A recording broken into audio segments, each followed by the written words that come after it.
You will not watch anything else this day, this week, this month, or even this year that will live up to the emotional beauty of the Friends reunion. Friends will live forever. This is the most amazing thing that's ever existed. Okay, so maybe that sounds like a bit of an exaggeration, but let's face it, if you're a Friends fan, a Friends addict, Friends dependent, then I'm sure you'll agree that this was utterly beautiful, and it came at just the right moment when the world is falling apart. Just briefly, back in 2010, I made a video saying I didn't want a Friends reunion episode, and that remains true. The show ended on such a glorious note. This, however, is more of a documentary reunion, and this is the most perfect way that they could have done this, with reenactments, clips, guest stars. They gave us everything.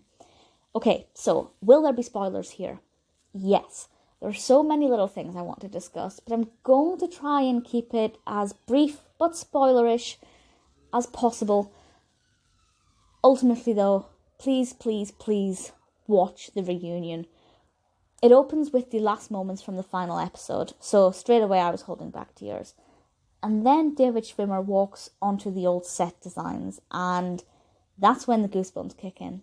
It felt quite weird seeing the cast as they are now walking around Monica's apartment and sitting in Central Perk, but in the most amazing way possible. It took 7 minutes and 34 seconds when the original title sequence ran for my own first tear to fall, and after that I just gave up holding back. My heart did drop a little bit when I realised it was hosted by James Corden. I wasn't exactly pleased about that, but it was a small smudge on an otherwise perfect reunion.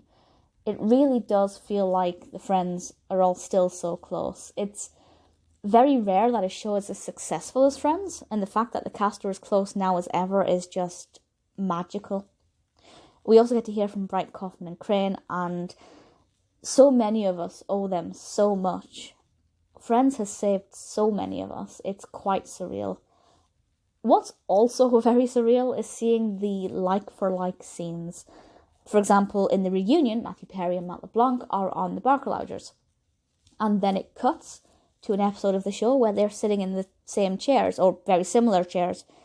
It's painfully beautiful to observe that passage of time this way. This is also particularly fabulous when they recreate the apartment quiz. It was a brilliant idea to include this in the reunion as a fun way to reminisce. The reunion as a whole really is a very well edited documentary with a lot of variety. The guest stars are amazing. Mr. Heckles, the Barbershop Quartet, Reese Witherspoon, Maggie Wheeler, Tom Selleck, Jack and Judy. Where was Paul Rudd? I feel like that is a gaping hole in this.